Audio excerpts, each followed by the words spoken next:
साल 2025 का आखिरी चंद्र ग्रहण आज लगने वाला है। चंद्र ग्रहण से ही पितृपक्ष की शुरुआत भी हो रही है, जो कि एक दुर्लभ संयोग है।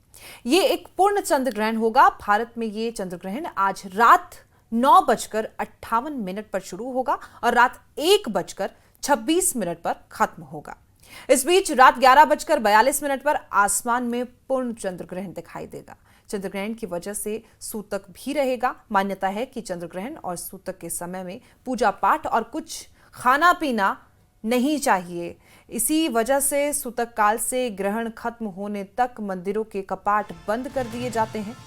2025 में भारत में दिखाई देने वाला ये एकमात्र ग्रहण है। इसके बाद 21 सितंबर को सूर्य ग्रहण होगा, जो कि भारत में नहीं दिखेगा। रात 1:26 पर ये चंद्र ग्रहण आपको बता दें कि खत्म हो जाएगा। साल 2025 का ये आखिरी चंद्र ग्रहण है। चंद्र ग्रहण से पितृपक्ष की भी शुरुआत होती है। मान्यता है, एक दुर्लभ संयोग इसे माना जाता है। पूर्ण चंद्र ग्रहण ये इस बार का होने वाला है और 9 एक बार फिर से समय बता देते हैं आपको। रात 9:58 पर शुरू होगा और रात 1:26 पर यह खत्म हो जाएगा। इसी बीच में 11:42 पर आसमान में पूर्ण चंद्र ग्रहण आप लोगों को दिखाई देगा। आप घर की छतों पर से भी इसे देख सकते हैं। चंद्र ग्रहण की वजह से सूतक भी रहेगा और यह भी मान्यता होती है कि ग्रहण और सूतक के समय में पूजा पाठ और कुछ खाना पीना नहीं करना चाहिए, शुभ नहीं माना जाता है। इसी वजह से सूतक काल से ग्रहण खत्म होने तक मंदिरों के कपाट भी बंद कर दिए जाते हैं। अहम है, 2025 में भारत में दिखाई देने वाला एकमात्र चंद्र ग्रहण है। इसके बाद 21 सितंबर को, अब जो सितंबर चल रहा है, इसकी 21 तारीख को सूर्य ग्रहण होगा, लेकिन यह भारत में दिखाई नहीं देगा।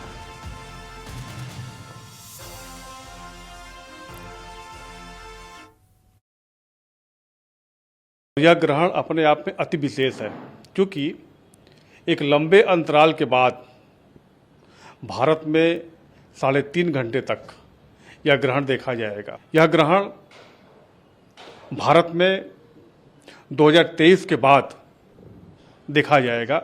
23 में चंद्र ग्रहण अक्टूबर मास में देखा गया था तथा 24 में कोई ग्रहण भारतवर्ष में नहीं दिखाई दिया था। 25 में यह पहला और आखिरी ग्रहण होगा जो 7 सितंबर को भारत में देखा जाएगा। देवी देवताओं को पट बंद रहते हैं। किसी भी देवी देवता को हम स्पर्श नहीं कर सकते। इस कारण माँ बगलामुखी मंदिर 11 बजे, प्रातः 11 बजे से 8 तारीख को 6 बजे मंगला आरती तक पट बंद रहेंगे।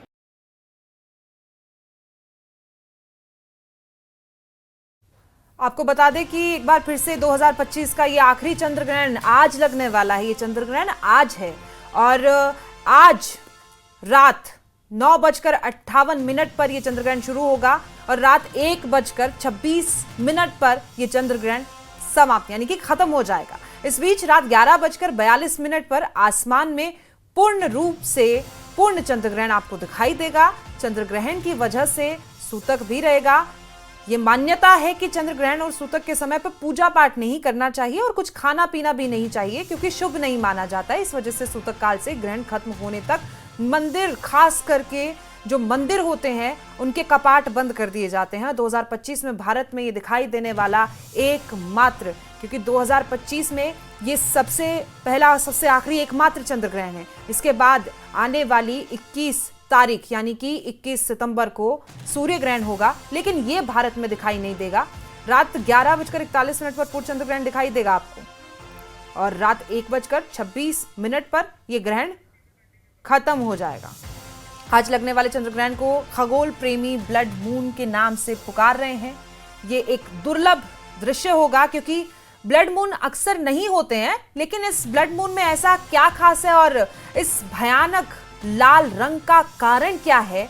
ग्राफिक्स के जरिए वो आप समझ रहे हैं। आपकी टीवी स्क्रीन पर ग्राफिक्स हमारे चल रहे हैं। ब्लड मून आखिरकार होता क्या है? वायुमंडल नीले प्रकाश को छानकर बिखेर देता है, उसके बाद ब्लड मून होता है। सूर्य और चंद्रमा के बीच पृथ्वी आ जाती है जब, तब ये ब्लड मून माना जाता है। चंद्रमा की सतह पर सीधी धूप वहां उस वक्त नहीं पहुंच पाती है। चंद्रमा गहरे लाल या फिर तांबे रंग जैसा की जगह दिखाई देता है। वायुमंडल नीले प्रकाश को छानकर वो बिखेर देता है, जिसके बाद से वो लाल हो जाता है। सूर्य और चंद्रमा के बीच पृथ्वी आ जाती है। पूर्ण चंद्र ग्रहण के दौरान ब्लड मून तब होता है जब पृथ्वी और जो सूर्य और चंद्रमा के बीच में आ जाती है, जो सूर्य और चंद्रमा उसके बीच में पृथ्वी आ जाती है, जिससे चंद्रमा की सतह पर सीधी धूप नहीं पहुंच पाती और पूरे तरह से अंधेरा होने के बजाय चंद्रमा गहरे लाल या तांबे जैसे रंग का हो जाता है। ऐसा इसलिए होता है क्योंकि सूरज की रोशनी पृथ्वी के वायुमंडल से होकर गुजरती है और ये रोशनी को मोड़ देती है। वायुमंडल नीले प्रकाश को छानकर उसे बिखेर देता है। इससे लाल और नारंगी रंग पीछे रह जाता है, जो चंद्रमा को एक अलग चमक देता है।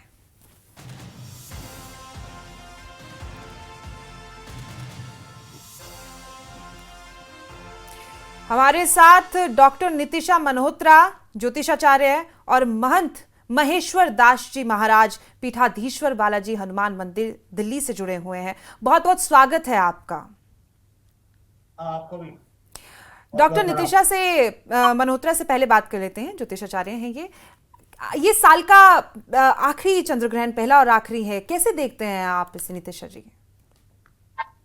देखिए, आपके चैनल के सभी दर्शकों को राधे राधे और जय मां पीताम्बरा। तो देखिए, मैं ग्रहण को, क्योंकि जो ग्रहण का काल है वो एक ऐसी क्रिया हो रही है जब कोई प्लैनेट किसी उसमें जा रहा है और मोक्ष को लेकर के बाहर आ रहा है, यानी ग्रसित हो रहा है, ग्रहण काल में जा रहा है।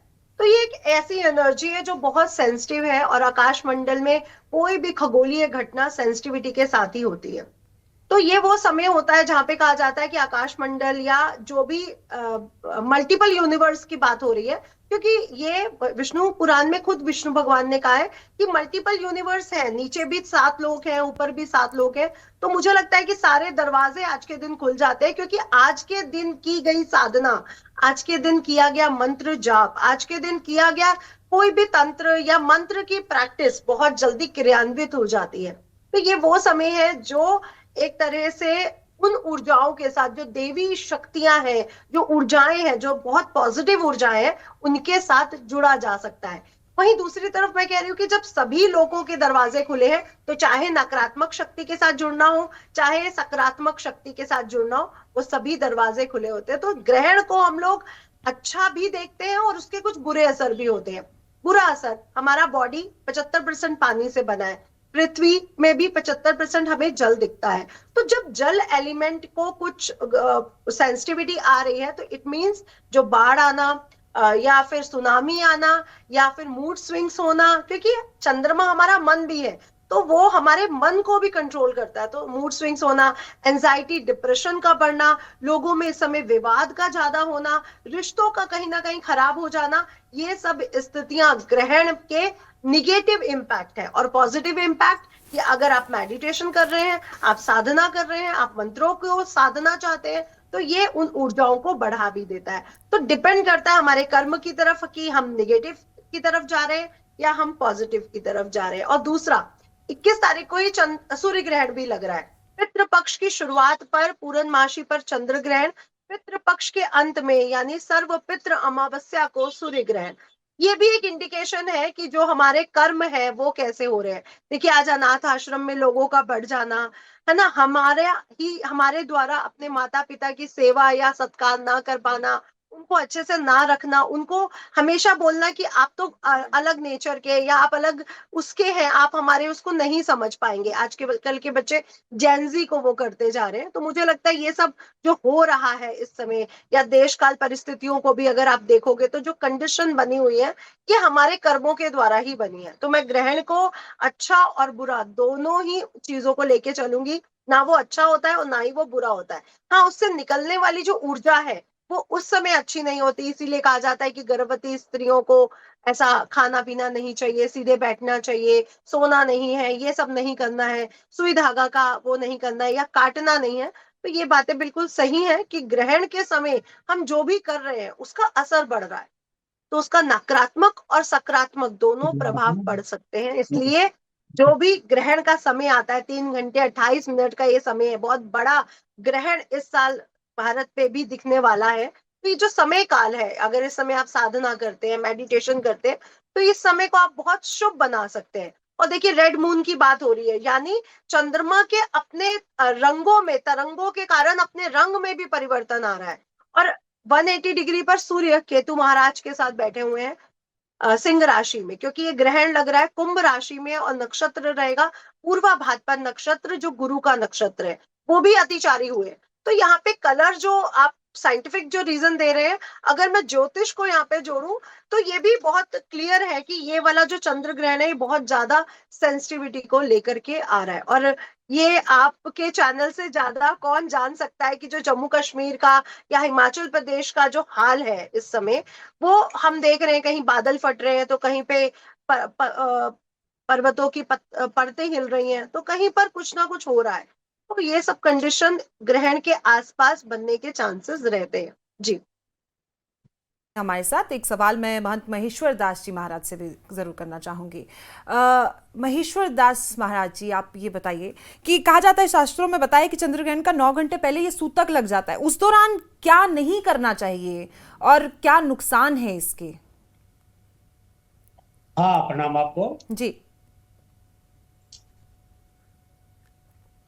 देखिए, हमारे यहाँ शास्त्रों में ये परंपरा है कि परमात्मा ने हमको ये जो शरीर दिया है, इसको बड़ी व्यवस्थित तरीके से हमको दिया है, और इसमें कुछ नियम भी हमारे लिए जीवन में बताए गए हैं कि हम किन किन नियमों के अनुसार इस जीवन को जिए। लेकिन बहुत सारे ऐसे भूमंडल में प्रक्रियाएं होती रहती है जिनके कारण हम लोग अव्यवस्थित हो जाते हैं, अस्वस्थ भी हो जाते हैं। ये सारा संसार तो हमको परमात्मा के अधीन है, लेकिन कुछ ऐसे ग्रह हैं जो राशियों के ऊपर प्रभाव डालते हैं, और उनका जो प्रभाव होता है वो राशि के अनुसार उनको प्रभावित करता है। अब जैसे सूर्य चंद्रमा, इन दोनों के बीच में जब पृथ्वी आ जाती है तो चंद्र ग्रहण होता है। इसमें जो उसकी दुष्प्रभाव हैं, वो दुष्प्रभाव शरीर को प्रभावित करते हैं। तो इसके अंदर एक तो हमको भोजन नहीं करना चाहिए, क्योंकि ये सब साइंटिफिक है। भोजन करने से शरीर के भीतर कुछ न कुछ रोग पैदा हो जाते हैं, और इसमें सोना भी नहीं चाहिए, और अगर सोते भी हैं तो ग्रहण के बाद। सोने में क्या है कि कुछ ऐसे जो दुष्प्रभाव है वो सोने पर भी प्रभाव डालते हैं, शरीर को प्रभावित करते हैं। तो भोजन नहीं करना चाहिए, सोना भी नहीं चाहिए, और हमको इसमें कुछ ऐसे कार्य करने चाहिए जैसे यज्ञ आदि करें, भजन पूजा पाठ करें, कुछ मंत्रों की सिद्धि करें, तो उसका प्रभाव अच्छा होता है। और जहाँ तक बात है इसकी प्रभाव की, तो ये हमारे शरीर में चक्र हैं, उन चक्रों पर भी इसका प्रभाव पड़ता है। अब चक्र क्या है, एक तरह से जैसे गाड़ी में पहिया होता है, वो शरीर को चलाता है, ऐसे ही चक्र भी हमारे शरीर को चलाते हैं। तो उन चक्रों पर भी इसका प्रभाव पड़ता है, जिससे शरीर हमारा अस्वस्थ हो जाता है। तो उनको हमको बजाने के लिए जो मंत्र प्रक्रिया है, उसके द्वारा हम चक्रों को सुदृढ़ कर सकते हैं, निर्मल कर सकते हैं, उन पर उनका दुष्प्रभाव नहीं पड़ेगा जी। तो चक्रों का भी सबका अपना अपना कलर्स है, रंग है, और उनकी सबकी अपनी अपनी शक्तियां हैं। तो ये ग्रहण पर मंत्र के द्वारा हम लोग जो साधना करते हैं, उससे हम ऊर्जावान होकर के और मंत्र सिद्धि के द्वारा लक्ष्य को प्राप्त कर सकते हैं। जी तो जी महाराज जी, ये भी बताइए, बोला जाता है कि इस दौरान मंदिरों के कपाट बंद कर दिए जाते हैं, तो आरती और भोग का समय क्यों बदल जाता है? मतलब क्या कारण है उसका?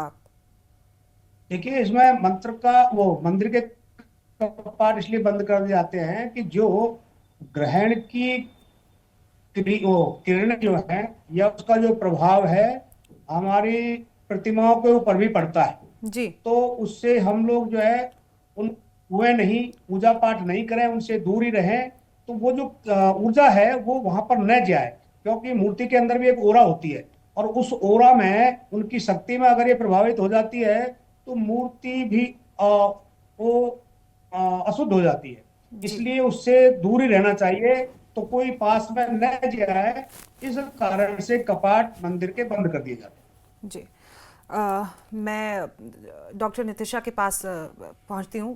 बताइए मैम कि आप राशि राहु केतु का बहुत प्रभाव हमारी जिंदगी में अक्सर रहता है, तो क्या ब्लड मून आ रहा है, ये चंद्र ग्रहण है, साल का आखिरी है, दूसरा है, क्या इस पर भी कोई प्रभाव पड़ता है? देखिए, ग्रहण को मैं आपको इसको कथा के जरिए समझाना चाहूंगी कि जब समुद्र मंथन हुआ और अमृत कलश निकला, तो अमृत कलश अब देवताओं को पिलाया जाना था, मोहिनी रूप, जो विष्णु भगवान जी का ही रूप था, मोहिनी रूप के द्वारा। अब यहाँ पर एक असुर थे जो वहां पर आके बैठ गए और उन्होंने मोहिनी रूप के हाथों से अमृत की कुछ बूंदें उनके कंठ के अंदर चली गई। जब उनको पता चला, और उनको पता कैसे चला, क्योंकि सूर्यदेव और चंद्रदेव ने ही श्री हरि विष्णु जो मोहिनी रूप में है उनको शिकायत करी कि ये असुर है, ये देवता नहीं है। तब मोहिनी रूप में जो विष्णु भगवान थे उन्होंने अपना सुदर्शन चक्र चलाया और उनका धड़ सर से अलग हो गया। जहां पर दो देवता बने, एक राहु और एक केतु। देवता क्यों बने?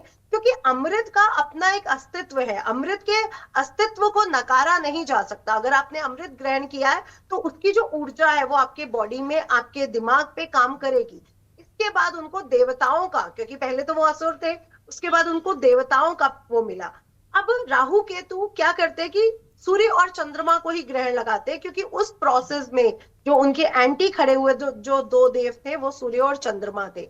और मैं ये भी कहना चाहूंगी, अगर हमारा बायोलॉजिकल फिगर देखा जाए, पोस्टमार्टम होता है, तो उसमें आत्मा और मन को नहीं देखा जा सकता, लेकिन आत्मा और मन हमारे अंदर सबसे ज्यादा काम कर रहे होते हैं। हम अपने आत्मविश्वास से आगे बढ़ रहे हैं, अगर हमारा कॉन्फिडेंस अच्छा नहीं है तो हम वो काम नहीं कर पाते हैं, हमारा मूड स्विंग्स हमारे बहुत होते हैं, डिप्रेशन, एंजाइटी हो जाती है।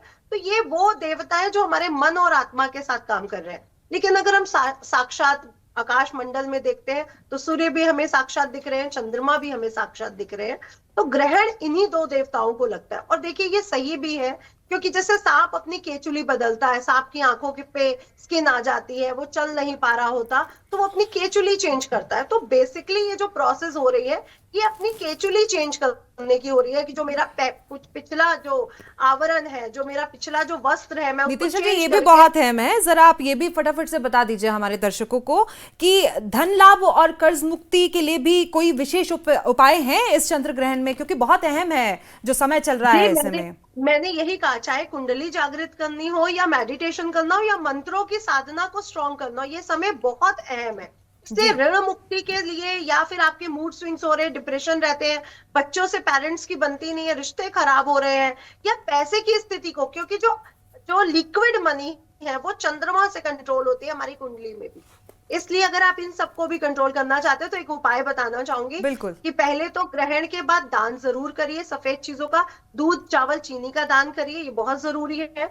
और अगर पैसे की स्थिति को स्ट्रॉन्ग करना चाहते हैं आप, तो 7 टाइप्स ऑफ ग्रेन, सप्त धान लीजिए, जो टूटा हुआ अनाज नहीं होता है, 7 टाइप्स ऑफ ग्रेन लीजिए, अपने सिर से एंटी क्लॉकवाइज घुमाइए। जो भी आपकी प्रार्थना है कि मेरे ऊपर से ऋण उतर जाए, या मेरे पे एंजाइटी डिप्रेशन रहता है, या मेरे रिश्ते अच्छे नहीं चल रहे, या मेरे बॉस के साथ प्रॉब्लम्स आ रहे हैं, तो इससे बॉस के लिए भी, अपने जॉब में भी आप इस उपाय को कर सकते हैं, व्यापार के लिए भी कर सकते हैं। उसके बाद आप 7 टाइप्स ऑफ ग्रेन्स को लेकर के, स्पेशली ये अलग अलग हो तो अच्छा है, किसी ब्राह्मण को या किसी नीडी जो गरीब लोग हैं उनको भी जाकर के दान दे सकते हैं। बहुत बहुत शुक्रिया नितिशा जी आपका, और महाराज जी आपका भी बहुत बहुत शुक्रिया। कई अहम चीजें आपने बताई और बहुत मायनों में ये खास है, साल का दूसरा और 2025 का ये आखिरी सबसे बड़ा चंद्र ग्रहण है। और आपको ये भी बता दें कि आज लगने वाले चंद्र ग्रहण को खगोल प्रेमी ब्लड मून के नाम से पुकारा जाता है। कई मायनों में अहम है, आपकी राशि के लिए भी ये काफी कारगर है, आपके व्यवसाय के लिए आप बात कर लीजिए, या आपके घर में जो स्थिति बनी हुई है उसके लिए बात कर लीजिए। तो फिलहाल अब आज इस बुलेटिन में इतना ही, मुझे दीजिए इजाजत और आप देखते रहिए न्यूज़ 18 JKLH। धन्यवाद।